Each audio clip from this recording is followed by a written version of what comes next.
you answer these questions? Number one, why is tiger called as Panthera tigris all over the world, irrespective of any language?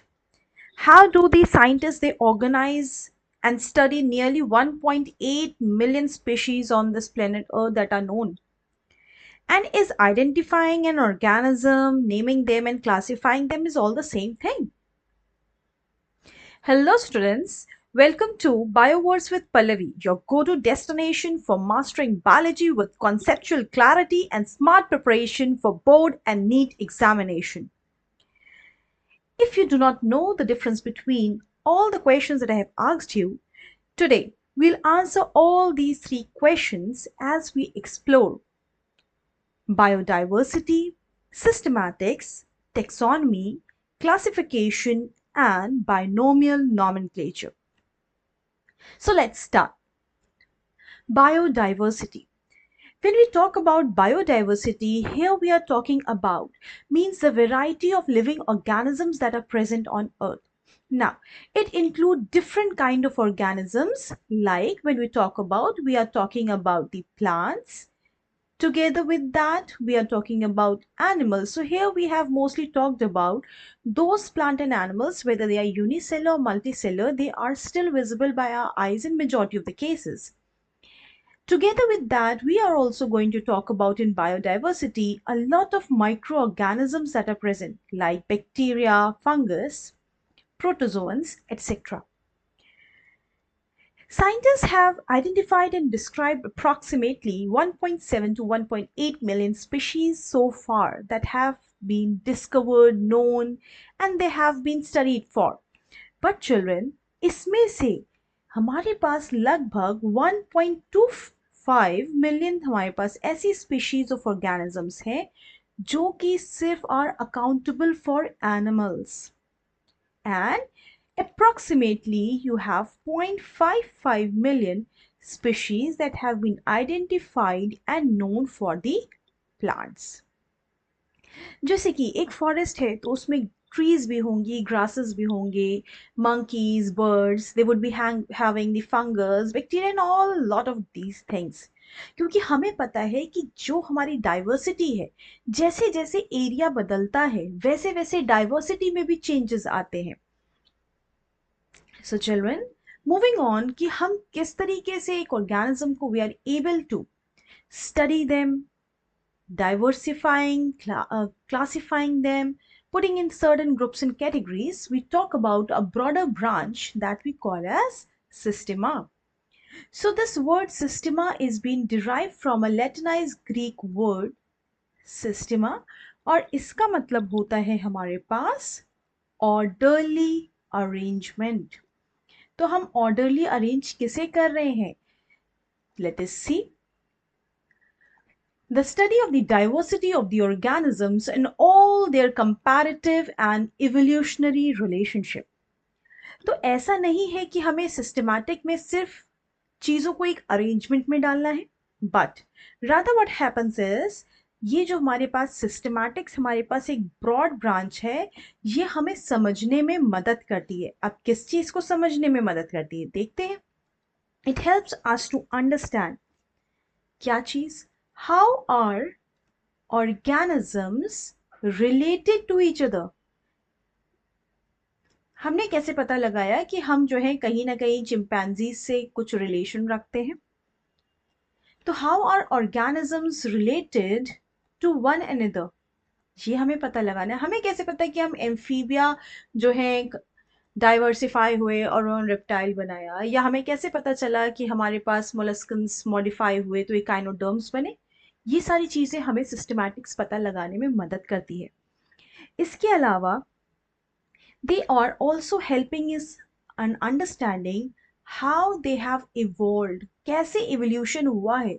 और evolution कोई एक दिन में तो हो नहीं रहा है, millions of years लग रहे हैं. so how they have evolved from, ज़रूरी बात, कौन से कॉमन एंसेस्टर्स. ऐसे रैंडमली हम किसी भी चीज को कनेक्ट नहीं कर रहे हैं, हम एक एक डॉट को ध्यान में लेके चलेंगे कि how they have evolve from the common ancestors. अब when we are talking about comparative analysis, तो कंपैरेटिव एनालिसिस में हम इंटरनल स्ट्रक्चर को भी देखेंगे, We'll also talk about external structure, so means we are talking about the anatomy, we are talking about the morphology. इसके अलावा हम cell की स्टडी भी तो करेंगे, so we are talking about the cytology. कौन कौन से बायोकेमिकल मॉलिक्यूल्स आर प्रेजेंट, हम उनकी भी स्टडी करेंगे. So when we are talking about comparative analysis, हम जिन दो ऑर्गेनिजम्स की, तीन ऑर्गेनिजम्स की बात कर रहे हैं, हम उनकी ये सारे पॉइंट्स को और ऐसे ही बहुत सारे पॉइंट्स को we are going to take that into consideration and we are going to see this in the light of evolution as well. तो ये बहुत इंपॉर्टेंट बात है समझने के लिए. ठीक है, तो एक ब्रॉड एस्पेक्ट है when we talk about systematics. Now let us understand कि what is taxonomy. What happens children is कि when a new organism is being discovered, scientist क्या करते हैं, उसको आइडेंटिफाई करते हैं, उसको एक करेक्ट कैटेगरी में डालने की कोशिश करते हैं और साथ ही साथ उसे एक नाम देने की कोशिश करते हैं. तो if we try to understand कि टेक्सोनॉमी है क्या, तो लेट अस सी कि ये एक जो ग्रीक वर्ड है टैक्सस. टैक्सस का मतलब होता है किसी चीज को अरेंज करना. ठीक है, हम यहाँ पे जो भी नया ऑर्गेनिज्म आएगा उसका अरेंजमेंट देखेंगे. और another word is nomos. Nomos का मतलब होता है लॉ. अब यहाँ पे लॉ का मतलब क्या हो गया, हियर लॉ का मतलब ये हुआ कि वी आर टॉकिंग अबाउट वो सारे प्रिंसिपल्स एंड प्रोसीजर्स जिनको ध्यान में रख कर हम किसी भी ऑर्गेनिज्म को आइडेंटिफाई, स्टडी और क्लासिफाई करेंगे. Yes? So now children, taxonomy is basically what? It is the study of the principles and the procedures that are required for classifying an organism into different categories. I hope this is clear. Now, let us understand कि हमारे पास कितने type की taxonomy है. It is numerical, cytotaxonomy and chemotaxonomy. Now children, हम अगर किसी को भी क्लासिफाई कर रहे हैं कुछ ग्रुप ऑफ ऑर्गेनिजम्स को, तो we are talking about number of similar features between them. अब कितनी सिमिलैरिटी है, कितनी डिसिमिलैरिटी है, we have to take into consideration ना. जैसे कि if we are sitting in your classroom only, तो क्लासरूम में हम देखेंगे कि हमारे पास कितनी चीज़ें वुडन हैं, कितनी चीज़ें हमारी मेटेलिक हैं, हमारे पास यहाँ पे कितने गैजेट्स प्रेजेंट हैं, कितने बच्चे जो हैं किस कलर की हाउस यूनिफॉर्म पहने हैं. So there are different ways of classifying things. तो यहाँ पे हम कहीं ना कहीं उनको, मान लो कि कोई बच्चा रेड कलर के हाउस में है तो हमने उनको एक जगह सेग्रीगेट कर दिया. फिर हमने ऐसे सेग्रीगेट किया, जो स्टूडेंट्स हमारे पेंटिंग में बहुत अच्छे हैं वो एक जगह चले जाएं, जो बहुत अच्छे ओरेटर हैं वो एक जगह बैठ जाए. सो this is on basis of similarities. तो जितनी ज़्यादा सिमिलैरिटी होगी हमें उनको एक कैटेगरी में डालना उतना आसान होगा. So number of similar features between organisms, इसमें जब हम बात करते हैं, so this becomes the basis for the numerical taxonomy. Then children, जब हम बात कर रहे हैं साइटोटेक्सोनॉमी, तो कहीं ना कहीं हमें समझ में आ रहा है कि सेल से रिलेटेड है.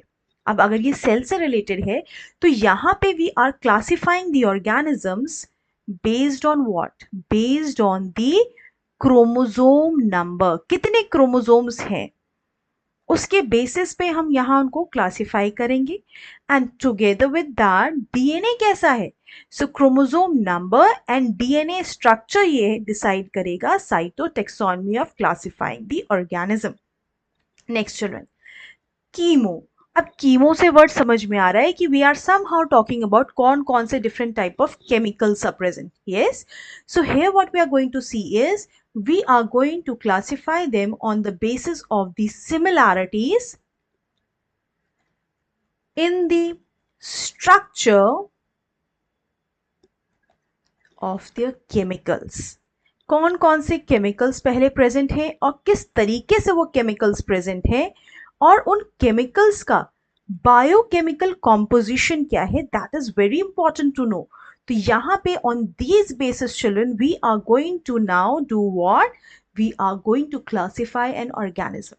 ठीक है, we have talked about a lot about classifying those organisms, but now actually what is the classification, what is the basis of it? Let's see. So classification एक हमारे पास कहीं ना कहीं इट इज अ सब topic of systematics, कहीं ना कहीं उसी से रिलेटेड है ये। क्लियर? नाउ लेट अस डेल्व इनटू और देखते हैं कि हमें क्लासिफिकेशन से क्या समझ में आता है। Process by which living organisms are being grouped, need to remember, into easily identifiable groups or categories based on the observable characters. Obviously जो characters हम पता कर सकते हैं, देख सकते हैं, समझ सकते हैं किसी भी टूल इंस्ट्रूमेंट का यूज करके, whether through the naked eyes, उसी के बेसिस पे हम क्लासिफिकेशन करेंगे। And each of those taxonomic categories scientifically we call it as taxa. क्या होता है बेटा, since there are millions of organisms, studying them individually would not be so easy. It is going to be very difficult. So basically what is we are doing is the process by which the living organisms are being grouped into easily identifiable categories or group based on the observable characters is called as your basis of classification. I hope everyone has understood this. Now classification करने की हमें ज़रूरत ही क्यों पड़ी? ऐसी कौन सी need है हमारे पास कि हमें 1.8 मिलियन स्पीशीज जो अभी तक हमने आइडेंटिफाई करी है and that are known to us, हम उन्हें क्लासिफाई करें? देखते हैं, चलें। Now children, these are all the pointers जो हमें ध्यान देने हैं। Now, need for classification is, first of all, it facilitates the identification of the organisms and makes the study of different organisms very convenient. Organisms are placed in specific sequence to show their evolutionary relationship. ऐसा नहीं है कि हम पहले mammals रख देंगे, फिर हम amphibia पे आ जाएंगे, फिर हम किसी और पे आ जाएंगे, ऐसे नहीं। We are going to follow a proper channel and sequence. It helps in interpreting the poor development structures of the fossil organisms. हमें fossils को भी ध्यान में रखना है कि जो organisms आज से मिलियन साल पहले प्रेजेंट थे, ऐसा तो है नहीं कि हम उनको ध्यान में नहीं देंगे। If they are coming in contact, हमें उनके बारे में पता चल रहा है, तो हम डेफिनेटली उनके बारे में जानना चाहेंगे, क्योंकि कहीं ना कहीं वो हमारे कॉमन एंसेस्टर हो सकते हैं। Then it organizes the vast number of plants and animals into groups and categories that could be named, remembered and studied easily. हम कोई ऐसी चीज क्यों करेंगे जिससे हमारे लिए जो है हेडेक हो? हमें तो काम अपना सिंप्लीफाई करना है, और सिंप्लीफाई करने के लिए हम क्या कर रहे हैं? क्लासिफिकेशन कर रहे हैं। Next is identification of the unknown organisms by comparing their characteristic features with similar looking known organisms if possible. तो भाई हम कभी भी किसी का कंपैरिजन करते हैं तो किसके साथ करते हैं? जो चीज़ हमारे पास ऑलरेडी प्रेजेंट है। हम ऐसी किसी चीज़ के साथ नहीं करते जो हाइपोथेटिकल हो। तो यहाँ पे भी हम क्या करेंगे, जब हमारे पास कुछ ऑर्गेनिजम्स ऑलरेडी हम कैटेगराइज कर चुके होंगे, तो उनके बेसिस पे हम अननोन ऑर्गेनिजम्स को जब चेक करेंगे, where to put in which category to put, what are their characteristics, how they are different, तो हमारे लिए काम आसान हो जाएगा। ओके, नेक्स्ट चिल्ड्रन, बात करते हैं लोकल और वर्नाक्युलर नेम की। If I say kanda, batata, kothimbir, kartoffel, how many of you are going to tell me what I am talking about? किसी को नहीं समझ में आया होगा कि हम, या समझ में आया होगा तो कुछ बात समझ में आई होगी, कुछ नहीं समझ में आई होगी कि आखिर इन्होंने कांदा, बटाटा और कोथंबीर, ये सब क्या नाम ले लिए। तो बेसिकली होता क्या है बच्चों, जैसे जैसे हमारा रीजन चेंज होता है वैसे वैसे लैंग्वेज चेंज होती है, और जैसे जैसे लैंग्वेज चेंज होती है चीज़ों का मतलब भी बदल जाता है। और हमारे पास हमेशा लोकल और वर्नाक्युलर नेम्स ऐसे होते हैं जो हमारे पास कैसे होंगे? They are easy to pronounce. कौन, किसके लिए? मासेस के लिए, जो आम जनता है उसके लिए ईजी होता है आइडेंटिफाई करना, प्रोनाउंस करना, याद करना। ठीक है, फॉर लोकल पॉपुलेशन। बट अगर हमें किसी चीज को at a level of community, scientific community के लेवल पे देखना है ऑल ओवर द ग्लोब, तब क्या ये हमारे पास लोकल और वर्नाक्युलर नेम काम आएंगे? जैसे कि चिल्ड्रन, हम हिंदी में प्याज बोल रहे हैं, इंग्लिश में हम इसी को क्या बोल रहे हैं? अनियन बोल रहे हैं। यही मराठी लैंग्वेज में we are calling it as kanda. इसी तरीके से इफ आई टॉक अबाउट आलू, इन हिंदी तो आलू ही बोल रहे हैं। इसी को अगर हम चले जाएं इंग्लिश में तो we are using the word potato, and इसी को अगर हम चले जाएं किसी और लैंग्वेज में, चलिए मराठी लैंग्वेज में, तो यहाँ पे हम इसे क्या बोल देंगे, बटाटा बोल देंगे। So it is very difficult कि हम जो है लोकल नेम्स को लेके या वर्नाकुलर नेम्स को लेके कोई साइंटिफिक काम करें। तो इससे अच्छा है क्यों ना हम सबको एक कॉमन नेम दे दें, एक कॉमन साइंटिफिक नेम दे दें, जो हमारे पास साइंटिफिक कम्युनिटी के लिए इसको आइडेंटिफाई करना, इसके बारे में एसोसिएट होना बहुत आसान हो जाएगा। और ये डिसाइड कौन कर रहा है हमारे लिए? हमारे पास दो ऑर्गेनाइजेशंस हैं, one is ICBN, another is ICZN. Now, when I'm talking about ICBN and ICZN, तो हमारे पास इन चीज़ों को फुल फॉर्म भी पता होना चाहिए, क्योंकि they are those that are deciding कि क्या प्रिंसिपल्स, क्या क्राइटेरिया होने चाहिए। तो जो हमारे पास प्लांट से रिलेटेड है उसे ICBN कहते हैं, और जितने एनिमल से रिलेटेड है उसे हम बोलते हैं ICZN. So full form is international, C for refers to code, so it is the international code of, plant के लिए word हम botany use करते हैं, so it is botanical nomenclature. In the same way children, ICZN, international code of, now हम animals के लिए word zoology use करते हैं, तो it is zoological nomenclature. ठीक है, हमने ये भी समझ लिया कि हमने सिस्टमैटिक्स देखी, टेक्सोनमी देखी, उसके बाद हमने देखा क्लासिफिकेशन। क्लासिफिकेशन में हमने बात करी कि किस तरीके से हमारे पास लोकल या वर्नाकुलर नेम्स हैं और किस तरीके से ये प्रॉब्लम क्रिएट करते हैं। ठीक है, this is also done. Now what is happening is, अभी अभी हमने एक नया वर्ड पढ़ा और वो नया वर्ड है हमारे लिए नॉमेनक्लेचर। अब ये नॉमेनक्लेचर क्या है तो हम समझते हैं पहले नॉमेनक्लेचर क्या है। Nomenclature means assigning a scientific name to the organism. Since common names may vary from place to place and language to language, scientist एक यूनिवर्सल नेमिंग सिस्टम का यूज करते हैं। ठीक है चिल्ड्रन, तो अब हम इस यूनिवर्सल नेमिंग सिस्टम को देखते हैं। इसे हम बोलते हैं बाइनोमियल नॉमेनक्लेचर। और ये जो बाइनोमियल नॉमेनक्लेचर है, हमारे पास एक साइंटिस्ट थे कार्ल वॉन लिने, उन्होंने दिया। Now what we see is children कि हमारे पास बाई का मतलब होता है two, and just like in your name children what you see is you have a name and you have a surname. उसी तरीके से चिल्ड्रन व्हाट हैपेंस इज बाइनोमियल नॉमेनक्लेचर में हमारे पास दो वर्ड के फॉर्मेट्स होते हैं। So a name consists of two different words. अब क्योंकि this binomial nomenclature was been propounded by Carl von Linné, उन्होंने ये बेहतर समझा कि मैं जब ये nomenclature propound कर रहा हूँ, propose कर रहा हूँ, तो I shall also latinize my word. तो उन्होंने अपना नाम according to binomial nomenclature latinize करके नाम क्या बना दिया, Carolus Linnaeus। तो हम मोस्ट कॉमनली उनको इसी नाम से जानते हैं। आई होप दिस इज अंडरस्टूड।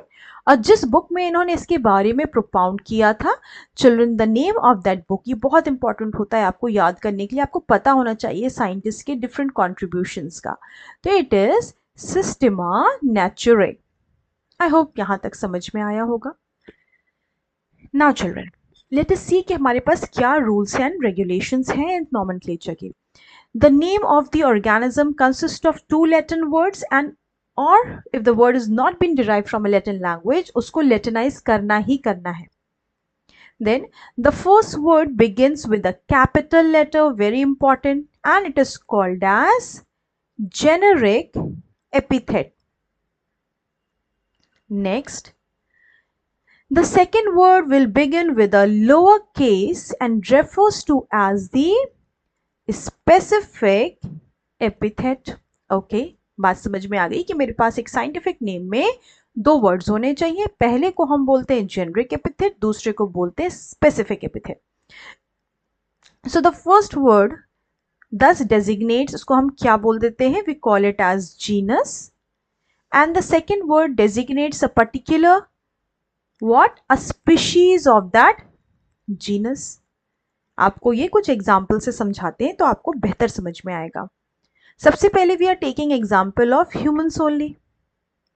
तो हम अपना नाम क्या बोलते हैं? We are calling ourselves as Homo sapiens.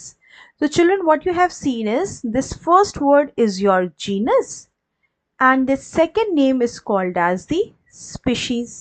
I hope this is clear. Now आपने ध्यान दिया होगा जीनस का जो पहला लेटर है ये मैंने कैपिटल में लिखा है और इसी तरीके से जो मेरे पास स्पीशीज का पहला लेटर है this is going to be there in the lower case. I hope this is understood. Now हम सबको पता है कि potato is the king of the recipes क्योंकि he get along with all the different kinds of vegetables, है ना. तो potato का भी नाम देख लेते हैं, क्या नाम हो सकता है. सो चिल्ड्रन, हमने पोटैटो की बात करी, द किंग ऑफ वेजिटेबल्स, और इसका साइंटिफिक नेम हो गया सोलेनम ट्यूबरोसम, क्योंकि एक ट्यूबर है ना, तो ये हो गया Solanum tuberosum. So again what you have seen is this is the genus and this is the species. Let us see one more example. हमारे पास मेंडल है और मेंडल ने जो है काम किया था गार्डन पी पे. तो जिस गार्डन पी पे उन्होंने काम किया था उसका नाम बच्चों था पाइसम सेटाइवम. बहुत ज़रूरी है आपको इस साइंटिफिक नेम का याद करना क्योंकि जेनेटिक्स में आपको ये बार बार पूछा जाएगा. चले अगेन हम एक और ऐसी चीज का नाम लेते हैं that causes a lot of health menace. चलिए दैट इज हाउस फ्लाई. देखते हैं हाउस फ्लाई का साइंटिफिक नेम क्या है. तो children this is called as Musca domestica, क्योंकि हमारे घर के बिल्कुल आस ही पास होती है तो इसे हमने बोल दिया Musca domestica. I hope this is clear children. Now moving on, और देखते हैं कौन से रूल्स एंड रेगुलेशंस हैं. Both the words in a biological name अगर वो हाथ से लिखे हुए हैं so they must be underlined separately.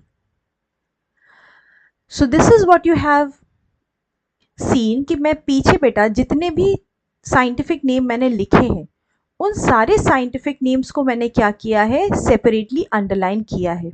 Yes, so that needs to be done. So ये बहुत इंपॉर्टेंट पॉइंट है आपका for your binomial nomenclature. Now the words in a biological name when they are typed, याद रखना है कि इन्हें हमें क्या करना है, italicize करना है. This is also very important. Now the scientific name has been followed by the name of the person usually in the abbreviated form to whom the first person who has named and described the species. तो जिसने ये species पहली बार इस organism को, इस species को पहली बार name किया और उसे डिस्क्राइब किया, हमें उसका नाम भी देना पड़ेगा. जैसे कि हम एग्जाम्पल ले लेते हैं, मेरे पास साइंटिस्ट हैं लिनेयस और इन्होंने पहली बार जो है पाइसम सेटाइवम को नेम किया था. तो हम क्या करेंगे, I will write Pisum sativum, genus और स्पीशीज हो गया. Since I am hand writing it तो मैंने इनको सेपरेटली अंडरलाइन किया and it has been followed by the name of the scientist in abbreviated form and put a dot over there. I hope this is understood. Now if the name of a species has been derived from any other language than Latin, it needs to be Latinized. तो हमें कुछ भी हो जाए हमें अपना word जो है साइंटिफिक नेम लैटिन लैंग्वेज में ही हर हालत में रखना है.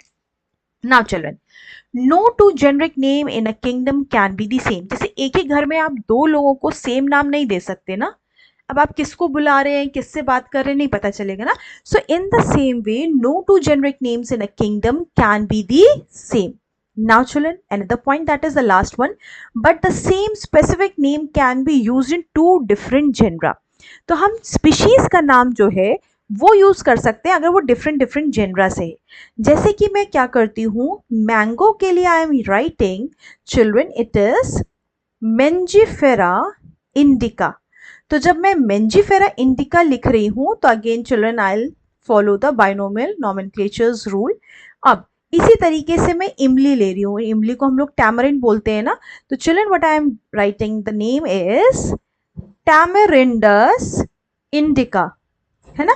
तो यहाँ पे हमारे पास जो जीनस है वो डिफरेंट है, बट स्पीशीज का नेम हमारे पास सेम हो सकता है। So children, these are all this rules and nomenclatures जो हमारे पास बाइनोमियल नॉमेनक्लेचर में यूज होते हैं। इसके अलावा हमें आखिरकार साइंटिफिक नेम रखने की जरूरत ही क्यों पड़ी? Let us see those advantages. So children, the first thing that we are talking about is name every species has a single and specific name that consists of two words, that is the scientific word with genus and species. Every organism known to science have been provided with scientific name irrespective of its importance. Importance हो या ना हो, हमें एक scientific name तो देना ही है उस known species को. There is no possibility of any change in spelling of a scientific name, क्योंकि ये गवर्न हो रहा है बाय ICZN ईदर और ICBN, so they will decide everything. बार बार चेंज नहीं करना है. That creates a lot of confusion. The names are of universal application for all throughout the world. इसी के लिए हमने इतना बड़ा साइंटिफिक नॉमेनक्लेचर का नाम रखा. They are comprehensive and are easier to recollect. A newly discovered organism can easily be provided with a new scientific name. हमने बात करी है ना कि हमने स्पीशीज और हमारे पास कैटेगरीज ऑलरेडी बन जाती हैं, और उस अननोन स्पीशीज को हम फिर कैटेगराइज करते हैं on the basis of the similarities, dissimilarities और ऑब्जर्वेबल कैरेक्टर्स. तो इसी तरीके से हम क्या करेंगे, नई स्पीशीज को नाम भी देंगे. The scientific name usually indicates certain important characteristics of that organism. और जब भी हम चाहे बाइनोमियल नॉमेनक्लेचर से साइंटिफिक नेम दे रहे हो बेटा, चाहे किसी टेक्सॉन में कैटेगरी में डाल रहे हो, हम हमेशा कोई ना कोई इंपॉर्टेंट कैरेक्टरिस्टिक को ध्यान में लेके चल रहे होंगे. कैसे हमने कह दिया कि जितने हमारे पास लोअर इन्वर्टिब्रेट्स हैं जिनके पास एंडोस्केल्टन नहीं है वो नॉन कॉर्डेट्स हैं, और जिनके पास बोनी एंडोस्केल्टन है उनके पास जो है वो कॉर्डेटा की कैटेगरी में आते हैं. तो ये भी कैरेक्टरिस्टिक थी ना. सो हम ऐसी बहुत सारी कैरेक्टरिस्टिक्स डिपेंडिंग अपॉन कौन सा ऑर्गेनिज्म में क्या फीचर्स मिले हैं हम इनको देखते रहते हैं. अगर किसी का नाम गलत है तो उसे रेक्टिफाई करना भी बहुत ज़रूरी है. तो ये सारी चीज़ें हैं children that was related to binomial nomenclature. So students, today we have discussed biodiversity, systematics, taxonomy, classification, different kind of vernacular names जो कि common names हैं, and binomial nomenclature and various rules related to it. Now I have a question for you all. ये आप मुझे answers बताएंगे इसका comment section में. Why can't local names be used for the scientific communication throughout the world? And you have to give me one example to support your answer. So students, I would want that you drop your answers in the comment section. I will be reading your responses and I'll try to reply to the thoughtful answers over there. And if you're finding my videos helpful and you're able to understand and are able to connect with what I'm teaching you, so please don't forget to like, share and subscribe to BioVerse with Pallavi. See you all children in the next lecture. Until then, keep learning and keep exploring biology with BioVerse with Pallavi. Thank you.